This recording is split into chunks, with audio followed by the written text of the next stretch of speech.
So, si MC, ma'am, is tabian good siya, ma'am. Then, si MC is an Islander girl. Islander.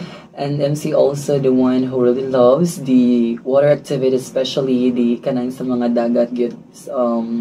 Examples of those are like surfing, snorkeling, and free diving as well. So meaning that explains your color. Yes, ma'am. Actually, my skin color speaks where I came from. Oh, okay. Grabe, good kaayo. Kaganina pa lang, pagsulod pa lang ni MC, nakaiyong ko, oh my God, I love your color. Thank you. Nindot kayo color si MC. Sige, Islander. So you are from what particular province? So from the surfing capital of the Philippines, Siargao. Siargao, as in, you know what, ikaw ang first ever na ko nga Siargao. Oh my God. I've never been to Siargao. Gusto gyud ko mulaag sa Siargao. Yes, Supposedly, ma'am. naagid on that time, last year, nga makalaag mig Siargao, nakabayad na mi, and all sa among puyanan.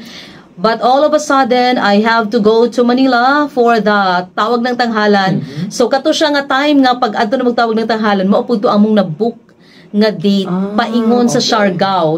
Surfing capital. Kano sa ka nag-start og surf?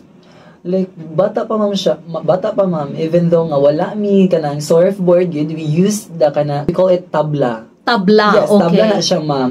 Kanang ginagamit para mag-surf lang mi, half body lang na siya, yes ma'am. As in. Then, kay wala man mi surfboard, kay dili mo siya nga anak gyud kasikat pa before ang Siargao, so ang mga bata is naagid sa dagat kay kanara gyud ang ilang comfort zone or kanang ilang malingawan na gyud yung mga place. So, mao to kanang sa mga katigulangan, like nag-use pud sila or nag-play pud sila na before using the tabla as a way na mag-surf sila. Even though dili gud ka na karang what do you call this one, like maka-stand sa tabla, it's because kay half raman na siya sa imong body. So like mag-anak lang ka. Pero pila imong edad that time pag start nimo og I think surfing? around 11, ma'am. 11 years old Yes, 11 na. So years old, ma'am. elementary graduating mo na grade 6 or grade 5. Yes, ma'am. Pero galigo kog dagat, ingana. Galigo kog dagat bata pa ko, pero dili ko madlo kog surfing ka. It's because kanang murag pa Pacific Ocean na ba na siya. Oo, Yes. grabe ka strong ba agid ang Yes, ma'am. balod din ang Kanang dapita, ang di mga ba? currents sa kuan. Oo.